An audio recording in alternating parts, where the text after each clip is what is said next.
Alright, good evening everybody. It's me again. Gonna show you tonight one of the latest projects in my 1/32 scale Forces of Armor workshop. And I am going to convert the standard Forces of Valor Jagdpanther into the number 234, which is the Jagdpanther that's still running out in the museum in Saumur, Paris, France. Now, I bought this guy here on eBay, and it was pretty beat up, and I didn't know what to do with him. And then watching videos on YouTube on number 234 running around, you can't help but not fall in love with that particular tank. So this thing came with a broken gun and missing steel cables, towing cables, missing pretty much everything. I acquired the antenna,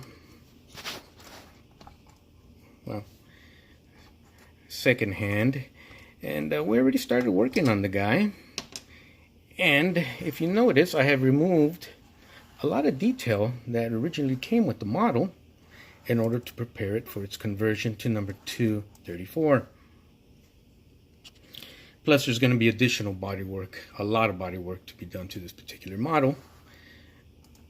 But you know what, guys? That is just the absolute beauty about Forces of Valor armor models. Guys, sometimes in life, we just don't realize how good or great something we have is until it's gone. And that's kind of what's happening with Forces of Valor. I think they kind of went under a closed shop.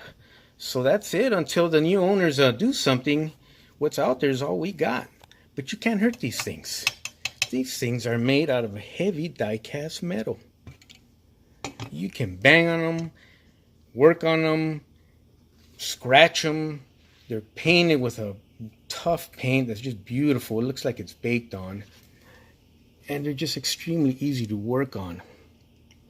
So don't be afraid to work on these models like you do your 1/35 plastic stuff. It's the same thing, only in a slightly larger dimension. But you can really turn them into some beauties. There's another project I'm working on right now. That's a Forces of Valor Panzer IV, which I have de-skirted and cleaned up a lot of the battle damage on the shirts that's around the turret.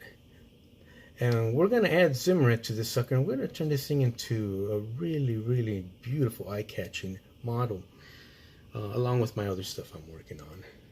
But with this particular Jagdpanther, I'm sorry, what we had to do is we had to actually make our own tow cables, and we actually use steel line, real steel line, to do that. And they're going to be beautiful once they're primered and painted up. Also, what we had to do, we had to go ahead and take off a lot of detail, but also acquire a lot of new detail that's going to be needed for the conversion project to number 234.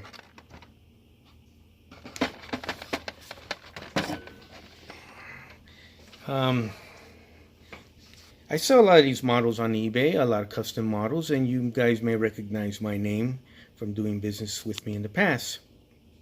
And I will continue to offer some nice models on eBay every now and then. I'm also always looking for custom work, but I enjoy working on these, as I know you guys do. Don't be afraid to get your hands dirty. Don't be afraid to bend some metal. Get in there, work on these beauties. Do what I do. Buy some banged up ones, cheap, that nobody wants anymore, and turn them into some real gems. Turn them into some real gems. And I'm going to show you more of my custom projects as the weeks go by, and hope you enjoy my channel. I hope you enjoy what I'm doing. It's a real enjoyable hobby, and I've met a lot of great people in this hobby. So look at it as that. Just look at it as enjoying a fine wine or a nice cold beer and relaxing. Basically, that's what it is. Enjoy, keep in touch, follow me, and if you ever have any questions, please comment below. And don't forget, keep an eye on these Forces of Valor gems, because they are just absolute little pieces of art. Thanks, guys. You guys take care, and I'll see you guys on my next video.